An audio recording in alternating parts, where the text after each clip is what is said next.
Insyaallah pada malam yang berbahagia ini kita memasuki pertemuan yang ke-104, yakni kita akan bahas hikmah yang ke-30.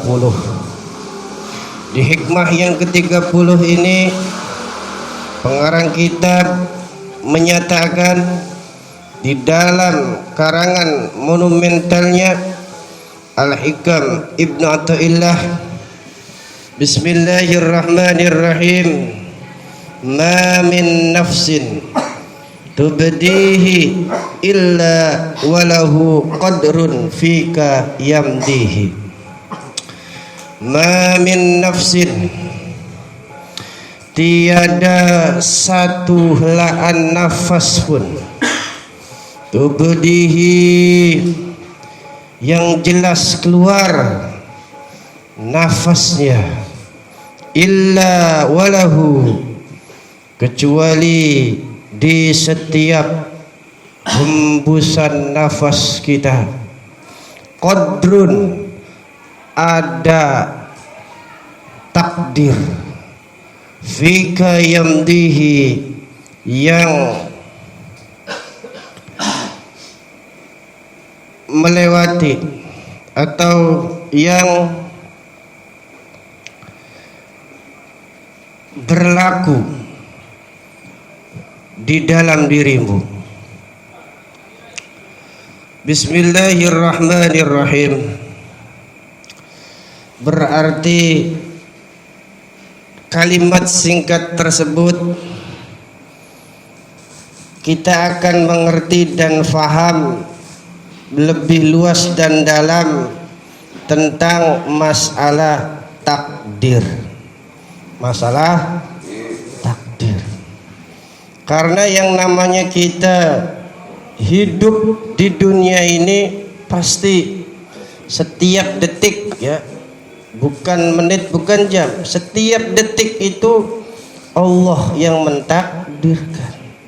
Makanya selalu berkaitan dengan takdirnya Allah Subhanahu wa taala yang mesti kita i'tiqadkan kuat di dalam hati kita, supaya di dalam hari-hari kita ketika kita menghadapi sesuatu kegalauan itu tidak akan gundah gulana. Ketika kita berjumpa menghadapi karunia yang Allah Subhanahu wa taala berikan, maka di dalam hidup kita tidak akan menjadi orang yang jumawa lagi sombong. Nah, di hikmah ke-30 ini kita akan sama-sama ketahui hal itu. Jadi dalam diri ini contohnya ada nafas. Kalian suka rokok? Iya. Ketika ditarik nikmatnya luar biasa. Ces, bul. Sekali tarikan luar biasa. Apa maning rokok bermerek murah, nampek ya wis, lumayan. Nah itu, ya. Nafas yang kita hela masuk kemudian keluar. Saya tanya, dalam satu hari ada berapa nafas yang kita masuk dan keluar? Ayo. Ada yang tahu tidak? Setiap hari setelah dicek oleh ulama tasawuf seperti Syekh Abdul Qadir Jailani, beliau itu menghitung setiap nafas masuk beliau, ya, nafasnya beriringan dengan ismudzat Allah, keluar Allah, masuk Allah, keluar Allah. Dihitung sehari ada kurang lebih 23.000. nafas. Yang itu akan menimbulkan pergerakan-pergerakan aktivitas di dalam kehidupan sehari-hari kita. Karena beliau itu berpendapat yang nanti akan dipertanggungjawabkan yaitu setiap nafas yang Allah Subhanahu wa taala berikan. Makanya Syekh Abdul Qadir Jailani menerapkan dalam hidupnya seperti itu. Tarik rokok, ces, Allah, Allah, gitu.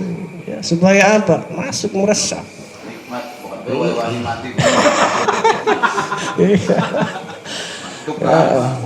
Gitu ya Syekh Abdul Qadir Jailani memperhatikan ya.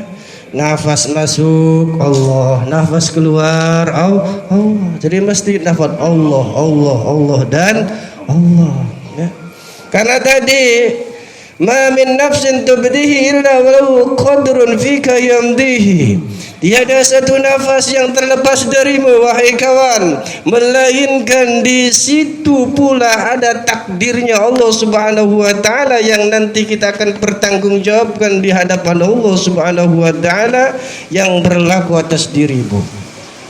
Jadi setiap nafas ya, yang kita pada hari ini masih bisa rasakan, dikatakan orang hidup bernafas, pasti ya di suatu nafas ciri kehidupan yang ada pada manusia itu akan terjadi apa yang terjadi, entah itu ya nafasnya akan menghasilkan pergerakan taat kepada Allah ataupun sebaliknya ya malah maksiat kepada Allah.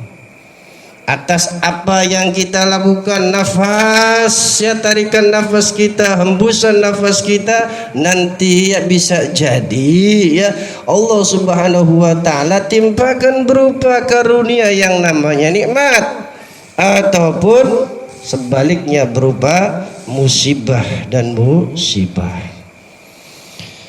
Nah, karena nafas itu merupakan sebagai wadah bagi kita untuk menjadikan suatu kejadian rentetan di dalam kehidupan kita, maka jangan kita sekali-kali nafas ini kita pakai untuk maksiat.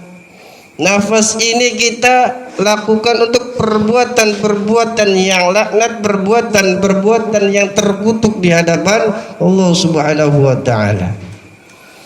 Nah, makanya dalam hal ini An-Naqsabandi itu mengatakan ada 3 kalimat dari Syekh Naqsabandi sebagai pilar ya dalam hidupnya.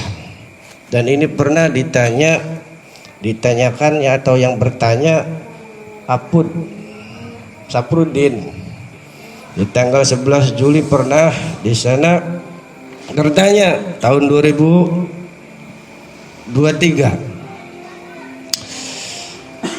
apakah maksudnya 3 kalimat Syekh Naqsabandi tersebut?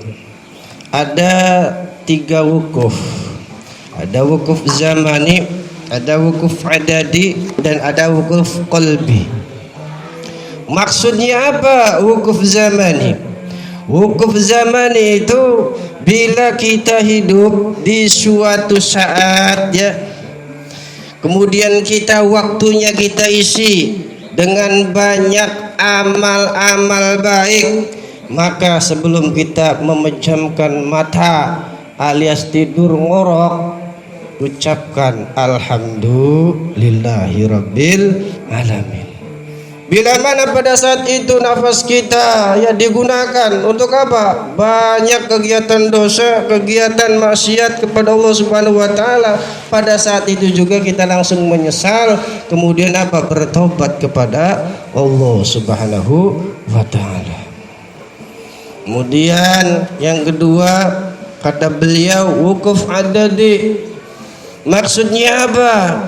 Kita itu sadar sesadar-sadarnya pada saat kita ingat zikir, ya, ingat kepada Allah Subhanahu wa taala baik dalam salat, zikir ataupun dimanapun, ya. Zikirnya kita, ingatnya kita kepada Allah itu benar-benar ingat. Orang lenggut, katone inget tapi ngeplas. Aduh, iya, disangka aku kayak khusyuk, ya. Aku, ya, wukuf ada di seperti itu, ya. Kemudian wukuf qalbi, kata beliau, hati kita itu mantap, ya, terhadap apa-apa yang kita ingat di dalam hati, ya, baik saat zikir ataupun wirid, seolah-olah kita itu melihat Allah Subhanahu wa taala. Bila 3 pilar ini, ya, kita terapkan dalam hidup, insya Allah apa-apa yang kita lakukan pasti itu adalah hal-hal yang diridhoi oleh Allah, pasti hal yang baik. Karena apa? Ya tadi, ya, segala sesuatunya luar biasa, sangat hati-hati dan memperhatikan, bukan hanya aktivitas-aktivitas yang mungkin kita lalui, sampai nafas demi nafas kita perhatikan seperti itu. Nah, makanya dengan kita belajar di hikmah yang ke-30 ini, singkatnya kita ambil benang merah atau kesimpulan bahwasanya ketika kita mengetahui bahwasanya setiap helaan nafas yang kita keluar itu ada takdirnya Allah Subhanahu wa taala, maka sikap kita yang pertama tadi tidak akan gundah gulana saat kita, ya, menghadapi kekhawatiran, saat kita menghadapi kegetiran, biasa saja. Nah, kemudian dengan hikmah yang ke-30 ini, saat kita mendapatkan anugerah ataupun nikmat, insya Allah kita hidup tidak akan jumawa, tidak akan membusungkan dada kita, alias menjadi orang yang sombong. Nah, itu intinya. Insya Allah kita akan lanjutkan pada pertemuan yang akan datang. Sebagaimana biasa, silakan, ya, lembarannya satu-satu ambil.